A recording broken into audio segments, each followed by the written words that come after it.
saya Dr. Iren. Saat ini saya akan bahas mengenai gangguan belajar dan gangguan perkembangan pada anak. Pada saat anak memasuki usia sekolah dasar, anak berada dalam fase industri menurut teori Erik Erikson. Artinya, anak terdorong untuk menghasilkan sesuatu dan ingin berprestasi. Pada usia seperti ini, sebaiknya anak didorong untuk memiliki rasa cinta akan belajar, dilatih untuk memiliki kebiasaan belajar yang baik, dan rasa percaya diri sebagai pelajar yang sukses. Masalahnya, proses belajar ini seringkali tidak berjalan dengan mulus. Gangguan belajar adalah kasus yang sering dikeluhkan oleh orang tua. Dalam 1 dekade belakangan ini, kasus gangguan belajar dan gangguan perkembangan pada anak meningkat dengan pesat. Gangguan belajar adalah kondisi di mana anak dengan kemampuan rata-rata atau di atas rata-rata, namun memiliki ketidakmampuan dalam proses belajar. Ada beberapa jenis gangguan belajar, yaitu gangguan perkembangan bicara dan berbahasa, dan gangguan kemampuan akademik seperti gangguan membaca, gangguan menulis ekspresif, dan gangguan berhitung. Selain itu, juga terdapat gangguan perkembangan yang dapat menghambat proses belajar ini. Contohnya ADHD dan sindroma Asperger.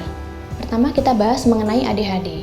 ADHD merupakan singkatan dari Attention Deficit and Hyperactivity Disorder atau gangguan pemusatan perhatian dan hiperaktivitas.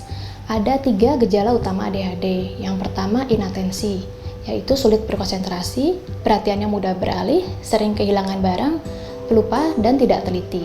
Yang kedua, hiperaktivitas, yaitu anak terlihat tidak bisa diam, sulit untuk duduk tenang, dan sering berlari berlebihan. Yang ketiga, impulsivitas, yaitu sulit menahan keinginan untuk melakukan sesuatu.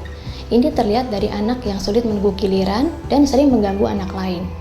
Prinsip terapi ADHD adalah multimodal terapi, artinya gabungan dari berbagai jenis terapi seperti farmakoterapi atau terapi dengan menggunakan obat-obatan untuk meningkatkan fungsi kerja otak.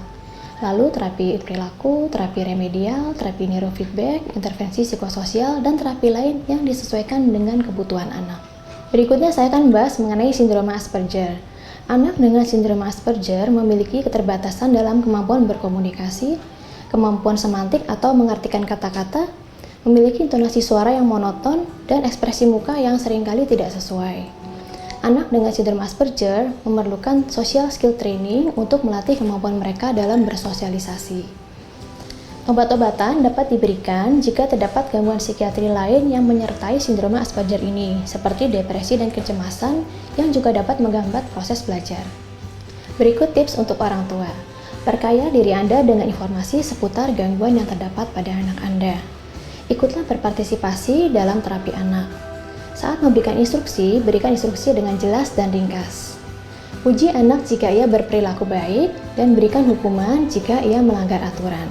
Dengan deteksi dini dari orang tua dan guru, serta penanganan yang baik dari tenaga profesional bekerjasama dengan orang tua dan guru, maka anak dapat berprestasi di sekolah dan menjadi sumber daya yang tangguh di masa depan. Demikian tentang gangguan belajar dan perkembangan pada anak. Semoga bermanfaat dan sampai jumpa di video selanjutnya.